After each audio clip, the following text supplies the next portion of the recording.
네, 하나님의 얼굴의 빛이라는 제목으로 말씀을 나누려고 합니다. 여러분 혹시 국중박이라는 말을 들어보신 적 있습니까? 요즘에 K컬처, 대한민국이 세계에서 여러 각광을 받다 보니 사람들이 관광을 하기 위해 우리나라에 몰려옵니다. 그래서 그런지 부산에도 관광객들이 참 많이 있습니다. 서울에도 가고 부산에도 가는데 꼭 사람들이 들러야 될 곳들, 한국에 오면 들러야 될 곳들 여러 곳들을 자기들끼리 SNS로 공유를 합니다. 그 중에 한 곳이 바로 국중박, 바로 국립중앙박물관입니다. 이 국립중앙박물관을 요즘 젊은 세대들이 이렇게 줄여서 부르더라고요. 그런데 이곳이 그냥 단순하게 유명해진 것은 아닙니다. 이 외국인들이 와서 관람을 할 때에 감동적일 수 있는 관동적인 관람이 되도록 굉장히 많은 애를 썼습니다. 슬라이드 첫 번째를 한번 보여주시겠습니까? 네, 여기를 보시면 그냥 전시를 해놓은 것이 아니라 공간에 여백을 두고 조명을 섬세하게 배치하여서 하나하나를 잘 감상할 수 있도록 심혈을 기울여서 전시를 하였고, 이런 것들이 우리나라 사람들과 또 방문하는 외국인들에게 또 좋은 마음을 전달했던 것 같습니다. 여기에서 저는 조명이 아주 크게 중요한 역할을 한다라는 생각을 했습니다. 슬라이드 두 번째를 보여주시겠어요? 우리 성막 안에도 바로 조명이 하나 있습니다. 바로 우리가 오늘 읽었던 본문에 등장하는 등잔대입니다. 이 성막 안에 유일한 빛인 등잔대는 여기에서 아주 중요한 역할을 하고 있습니다. 아마도 이 안에서 일하는 제사장들은 이 빛이 하나밖에 없어서 매우 힘들었을 것이지만 또 동시에 이 빛이 감동적으로 전달이 됐을 것 같습니다. 그런데 이 등잔대를 하나님께서 성경에 기록하게 하시고 또한 우리에게 하나님의 말씀으로 교훈을 주시려고 하는데 어떤 의미가 담겨 있는지 이 시간 함께 나누어 보셨으면 좋겠습니다. 슬라이드 세 번째를 보실까요? 성경에 있는 기록을 좀 우리 학교에서 공부를 하듯이 알아보기 쉽게 정리를 해봤습니다. 공부를 잘하려면 이런 정리가 아주 중요하죠. 일단 재료는 순금입니다. 다른 재료는 들어가지 않았고 두드려 쳐서 모양을 만들었습니다. 형태는 아몬드 나무를 촛대로 형상화했습니다. 우리 성경에는 살구나무라고 등장을 하는데 원문 그대로 하자면 아몬드 나무가 맞습니다. 다만 이것을 번역하는 과정에서 우리나라에는 당시 아몬드 나무가 전혀 자생하고 있지 않았기 때문에 지금은 아니지만 살구나무라고 이해를 하는 것이 형상이나 이미지, 종자의 측면에서 훨씬 가까워서 그렇게 번역을 한 것 같습니다. 그래서 총 7개의 등잔이 위에 올라가 있습니다. 그런데 오해하시면 안 되는 것이 이 위에 양초가 꽂히지는 않습니다. 이때는 양초가 개발되기 전이고 기름 등불이기 때문에 저기에 심지로 기름을 넣어서 아주 순수한 감람, 그러니까 올리브 기름을 사용을 해서 연기나 그을음이 생기지 않도록 아주 예쁘게 불을 붙였던 것으로 보입니다. 그래서 이 심지를 관리하기 위한 집게나 이런 것들이 필요했습니다. 장식도 예쁘게 해서 이 아몬드 나무의 모양을 잘 표현을 했고요. 금이 어마어마하게 들어갔습니다. 약 34kg, 1달란트 하나를 온전하게 사용을 했고 유대 전승을 봤을 때는 높이가 120cm에 이르는 굉장히 거대한 촛대였던 것으로 보입니다. 이 금 등잔대, 이 촛대가 성막 안에서 들어있는데 오늘날 구약 시대 더 이상 성막이 없는 우리에게 이 성경에 기록하면서 어떤 교훈을 주고 있을까요? 사실 굉장히 많은 내용이 담겨 있는데 설교 시간에 모든 걸 다룰 수 없지만 하나님께서 우리에게 주시려는 중요한 마음을 생각하며 세 가지로만 정리를 해보도록 하겠습니다. 첫 번째로는요, 슬라이드 네 번째를 보실까요? 성막 안에 있는 유일한 한 그루의 나무입니다. 이것은 하나님께서 사람들 가운데 다시 함께 하시겠다라는 의미를 나타냅니다. 왜 그런가 하니 출애굽기 3장 2절을 보시면 알 수 있습니다. 슬라이드 다섯 번째입니다. 함께 읽어볼까요? 시작. 여호와의 사자가 떨기나무 가운데로부터 나오는 불꽃 안에서 그에게 나타나시니라. 그가 보니 떨기나무에 불이 붙었으나 그 떨기나무가 사라지지 아니하는지라. 아멘. 여러분, 이 등잔대는 나무를 형상화했는데 불이 붙어 있는 나무입니다. 모세의 입장에서 한번 생각을 해보시겠습니까? 모세가 하나님을 만나는 시내산, 그 불타는 떨기나무, 정확하게는 불이 붙어 있지만 불에 타지 않는 떨기나무를 보고 거기에서 하나님의 음성을 듣고 하나님을 만납니다. 그리고 출애굽한 이스라엘 백성들이 이끌고 어디로 갑니까? 바로 이 하나님을 만난 시내산 아래에 가서 하나님과 언약을 맺게 되죠. 그리고 이 언약을 맺으면서 하나님은 성막을 만들라고 명하시고 십계명도 주시고 이 성막 안에 나무가 있는데 이 나무 위에 불이 붙어 있다 라는 게 되죠. 그런데 이 나무가 다른 게 뭡니까? 모세가 만났던 떨기나무는 시내산 거기에 가야만 있는 고정된 나무지만 성막 안에 있는 등잔대 이 나무는 이스라엘 백성들이 움직이는 곳마다 늘 함께 따라다니며 움직이는 나무입니다. 즉 하나님께서 모세에게 만나 말씀하셨던 그 하나님께서 거기에서만 만나는 것이 아니라 이스라엘 백성 너희가 이리 가면은 이 성막이 같이 움직이며 나도 거기에서 너희에게 말하고 너희가 저쪽으로 가면 나도 거기에 가서 너희에게 말하고 이 마음을 하나님이 이곳에 담아서 보여주신 것입니다. 그래서 모세는요 아마 이 등잔대를 만들고 보면서 맨 처음 떨기나무 불타는 떨기나무에서 자신을 만나주셨던 그 하나님을 쉽게 떠올렸을 것 같습니다. 그런데 사실 모세의 입장뿐만 아니라 성경 전체에서 살펴봤을 때도 나무라는 상징은 매우 중요합니다. 왜 그럴까요? 에덴 동산에서도 하나님께서는 두 그루의 나무가 있게 하셨고 죄를 지은 인간이 에덴 동산에서 쫓겨나게 됐을 때 생명나무의 열매를 금하게 하셨죠. 참 놀랍게도 이 족장들이 하나님 앞에 예배를 드릴 때는 반드시 꼭 상수리 나무나 어떤 나무 아래에서 예배를 드립니다. 나무가 꼭 있어야 된다는 느낌처럼 말이죠. 나중에는 스가랴서에서도 이 등잔대가 등장을 하게 되고 성전이 지어지고 난 이후에도 이 안에 계속해서 등잔대가 10개로 바뀌어서 있게 됩니다. 마지막에 요한계시록으로 넘어가게 되면 어떻게 됩니까? 마지막 하나님의 나라가 완성이 될 때 생명나무가 가로수처럼 늘어서 있게 되죠. 즉 하나님께서 성막 안에 나무를 두신 것은요 모세를 만나 주셨듯이 나는 너희와 함께 하고 싶다. 나는 너희에게 나의 말을 전하고 싶다라는 이 마음을 담고 있는 것입니다. 하나님께서는 구속사 전체에서 이 나무라는 상징을 사용하셔서 그것을 얘기해 주셨는데 다만 이 성막 시대에는 에덴 동산에 생명나무가 막혀 있는 것처럼 성막 속에 꽁꽁 숨겨져서 나중에 하나님의 복음의 빛이 더 선명해질 때 하나씩 드러나도록 장치를 해두셨죠. 그래서 우리는 여기서 나무를 통한 하나님의 마음을 먼저 생각하셨으면 좋겠습니다. 슬라이드 6번째를 볼까요? 이것은 나무이기도 하지만 성막 안에 유일한 빛이기도 합니다. 이 빛은요 하나님의 얼굴의 빛 비추심을 보여줍니다. 일단 성막은 굉장히 두텁게 위에 여러 가지가 덮여 있습니다. 총 4중 구조로 덮여 있기 때문에 이걸 실제로 재현을 해봤을 때 성막 안에 들어가게 되면 아무리 밖에 해가 쨍쨍 내리쬐고 있어도 성막 안은 영화관처럼 캄캄해서 제사장들이 이 빛을 의존해서 겨우 조심조심 섬기도록 이 빛 해봐야 촛대 하나밖에 없잖아요. 그런 구조로 되어 있습니다. 그런데 국립중앙박물관에 멋지게 전시가 되어 있던 것처럼 그렇게 중요한 포인트를 탁탁 짚으면 좋겠는데 사실 이 등잔대는 그런 배치는 아닙니다. 이것은 하나님의 얼굴 앞에 있는 진설상에 바로 마주하고 있으면서 빛이 가장 중요한 지성소의 언약궤는 비추지 않고 들어갔을 때의 성소 안에서 그냥 한편의 자리만 잡고 있습니다. 이것은 앞에 있는 그 빵을 잘 비추려고 하는 것은 아니고요. 상징적인 걸 더 잘 보여주기 위한 배치이기도 합니다. 슬라이드 7번째를 볼까요? 지난 시간에 저와 함께 말씀을 나눌 때 진설상이라 그래서 진설병이라 그래서 이스라엘 지파를 먹이시는 하나님의 마음을 상징하며 12개의 빵이 일주일마다 교체되며 올라간다고 말씀을 드렸는데 레위기에서는 이것이 하나님의 앞에 항상 있어야 된다라는 의미로 진설상, 진설병이라고 이름을 하지만 출애굽기에서는 하나님의 얼굴 앞에 있는 빵이라고 해서 레헴파님 그래서 굳이 번역을 하자면 면전병 정도로 번역을 하는 게 좋다고 말씀을 드렸습니다.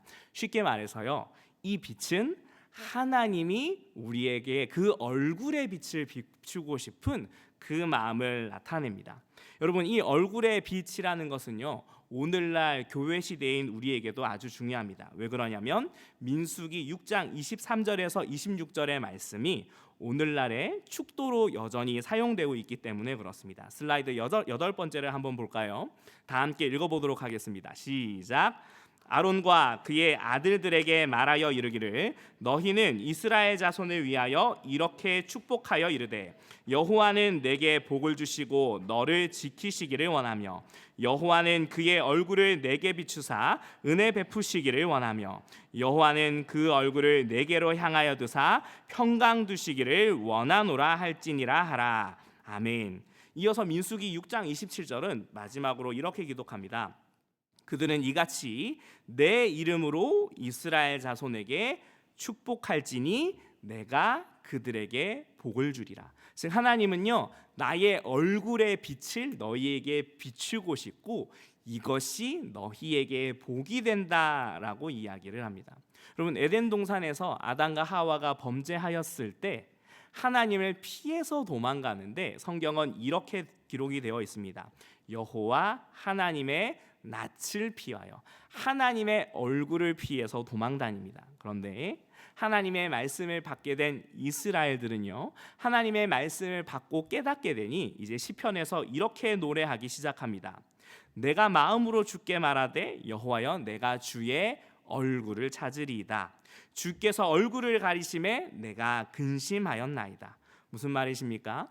하나님께서 우리에게 그 얼굴을 보여주시고 우리와 얼굴을 마주하며 만나고자 하는 것이 그 하나님의 마음의 원이시며 우리에게 복이라는 것입니다. 즉 하나님과 얼굴을 맞대는 것, 하나님과 함께 동행하는 것, 하나님과 함께 친구되는 것, 하나님 앞에 나와 하나님을 예배하는 이 모든 것이 우리에게 은혜와 복이 되는데 우리가 죄악 가운데 있을 때는 이 은혜와 복을 누리지 못함을, 그래서 하나님께서는 이것이 복이심을 나타내며 그리고 우리의 인생의 어두운 곳 휩싸인 곳에서 유일한 빛이심을 보여주기 위하여 성막 가운데 단 하나의 빛 등잔대를 주셨습니다. 그리고 이 빛은요, 시간이 지나 정말로 참된 빛으로 우리에게 왔습니다. 슬라이드 9번째를 볼까요? 바로 우리의 빛 대신 예수 그리스도께서 사람의 몸을 입고 이 땅에 오신 것입니다. 그리고 교회에게 맡겨진 사명은 무엇입니까?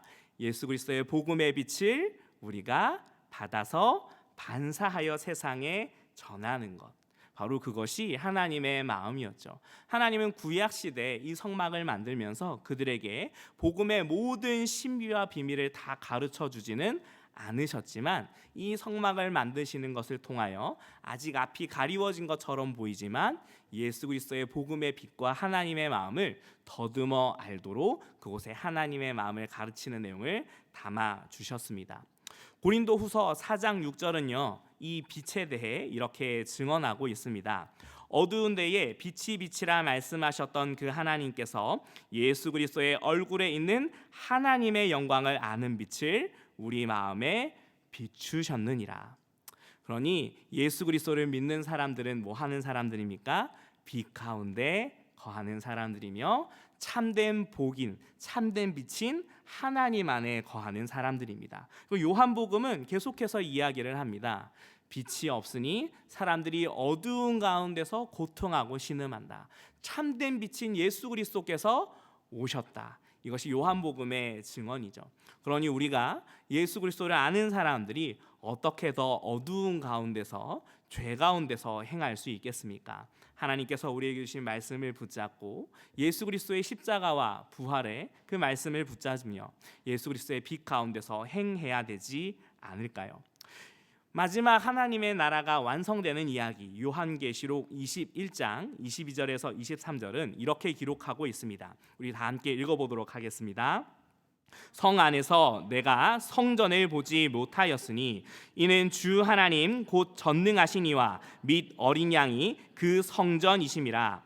그 성은 해나 달의 비침이 쓸데없으니 이는 하나님의 영광이 비치고 어린 양이 그 등불이 되심이라. 아멘. 하나님께서 구약 시대 이 출애굽할 때 모세와 이스라엘 백성들에게 그렇게 성막을 열심히 만들라고 하셨는데, 결국 이 성막, 그리고 다윗과 솔로몬이 만들었던 그 성전, 누구를 가리키는 표지판이었습니까? 우리를 위해 이 땅에 사람의 몸을 입고 오시며 우리의 죄의 문제를 담당하시며 십자가에 달려 돌아가실 뿐만 아니라 우리의 영원한 생명을 주시기 위하여 부활의 산 소망이 되신 예수 그리스도께서 성막과 성전이 되셨습니다. 그러니 더 이상 성막의 상징과 모습들, 성전의 상징과 모습들은 우리에게 필요하지 않습니다. 다만 구약 성경으로 이렇게 기록되어 하나님께서 이 성경이 기록된 몇천 년 전부터 시작하여 변함없이 언약을 이어가시며 우리를 향한 하나님의 그 얼굴의 빛 비추심을, 그리고 함께 하시고자 하는 그 마음이 변함없이 이어지고 있음을, 그 마음을 우리가 깨달아 누리시길 원합니다. 요한계시록 1장 20절은요 이제 우리에게 마지막 사명이 있다고 알려줍니다. 함께 읽어볼까요? 내가 본 것은 내 오른손에 7별의 비밀과 또 7 금촛대라. 7별은 7 교회의 사자요 7 촛대는 7 교회니라. 요한계시록은 이 촛대를 교회라고 직접적으로 명시하여 알려주고 있습니다. 우리는 때로는 이 땅을 살아가는 것이 너무나 어두운 가운데 있는 것 같아 하나님이 함께 하시지 않는 것 같고 하나님의 얼굴의 빛이 비치지 않는 것처럼 느껴져서 당장 빨리 하나님의 나라에 갔으면 좋겠다, 이 고난 많은 세상은 끝났으면 좋겠다라고 생각하지만 예수 그리스도께서 이 땅에 오시며 하나님의 나라가 시작되었기에 마지막 하나님의 나라로 들어가는 그 날까지 우리는 이 땅 가운데서 하나님의 나라를 누리고 이뤄가고 전해야 되는 사명이 있음을 요한계시록은 가르쳐 주고 있습니다. 그러니 여러분, 혹시 하나님의 나라 빨리 갔으면 좋겠다라는 마음이 나이가 드실수록 계속해서 드십니까? 아니면 고난 가운데 이 땅에 더 이상 소망이 없는 것처럼 느껴집니까? 하나님께서 우리를 이 땅에 촛대로 세우시고 예수 그리스도의 복음의 빛을 비추는 교회로 부르셨습니다. 그러니 우리가 괴로움과 고통 가운데 있다 할지라도 사명이 남아 있음을 기억하시면 좋겠습니다. 이제 말씀을 마무리하도록 하겠습니다. 슬라이드 13번째를 보여주시겠어요? 여러분, 아주 유명한 화가 빈센트 반 고흐라는 화가가 있습니다. 자신의 조카가 태어나게 되자 이 반 고흐는 조카를 위해서 조카가 태어나 자라게 될 그 아기 방에 걸어둘 그림을 그려주게 됩니다. 바로 꽃이 예쁘게 핀 아몬드 나무 그림을 그려줍니다. 이 그림을 설명하는 큐레이터들은 이렇게 말합니다. 이 아몬드 나무가 겨울이 지나서 가장 먼저 피는 예쁘게 피는 꽃이기 때문에 이것이 생명력을 나타내서 그렇다. 그래서 이 반 고흐가 그런 마음으로 자신의 조카가 태어나는 것을 기대하며 이 그림을 그려주었다라고 말합니다. 그리고 개혁주의 신학자들도 이 성막 안에 하나님께서 등잔대를 만들라고 하시는데 굳이 떨기나무도 아니고 에셀나무도 아니고 상수리나무도 아니고 포도나무도 아니고 무화과나무도 아닌 이 아몬드나무, 살구나무라고 이렇게 기록을 하며 나타내 주신 이유는 어쩌면 이 생명력을 우리에게 주시고자 하는 하나님의 마음이 아닐까라고 조심스럽게 추측하기도 합니다. 때로는 이것이 언어 유희처럼 예레미야서에 등장하는 것처럼 하나님께서 우리를 지키시고 파수하시며 이루시는 분이심을 보여준다라고 해석을 하기도 하죠. 하지만 성경이 명시적으로 이야기를 하고 있지 않기 때문에 하나님이 왜 꼭 아몬드 나무로 만들라고 하셨는지는 우리는 다 알 수 없습니다. 그래서 제가 조심스럽게 이 설교를 마무리하며 생각해 봤습니다.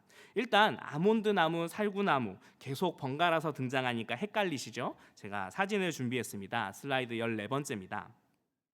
한쪽 편에 있는 것이 아몬드 나무고 이쪽 편에 있는 것이 살구나무입니다. 사실 둘 다 벚꽃나무 계열이라서 같은 나무과에 속한다고 합니다. 하지만 종자는 좀 많이 다르기는 하죠. 그래서 저쪽 지역에서는 아몬드 나무고 우리에게는 그게 없어서 살구나무라고 번역을 하기는 했는데, 사실 여러분, 아몬드 나무든지 살구나무든지 벚꽃이든지 별로 중요하진 않은 것 같습니다. 왜 그렇게 생각을 했느냐면요, 마지막 슬라이드 15번째를 보실까요? 캘리포니아에 가면은 이렇게 아몬드를 키워서 재배하는 아주 커다란 농장이 있는데, 봄이 되면 예쁘게 꽃이 핀다고 합니다. 아몬드 나무가 이렇게 예쁘게 꽃을 핀 것을 보니 우리에게 아주 익숙한 벚꽃놀이 즐기는 모습하고 비슷하지 않나요?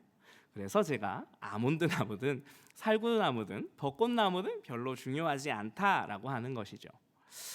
우리 봄이 되면 구역 식구들 그리고 성도님들 그리고 청년 친구들끼리 다 같이 모여 어쩌면 또 저와 함께 우리 벚꽃놀이 함께 즐기러 가지 않으시겠습니까? 그리고 벚꽃놀이를 즐기러 가셔서 하나님께서 이 벚꽃나무를 보면서 우리들이 함께 하나님의 따뜻한 봄, 무언가 몽글몽글해지는 마음, 꽃이 피는 그 계절의 따스함, 이 모든 것들을 함께 깨닫게 해주셨으면 좋겠습니다.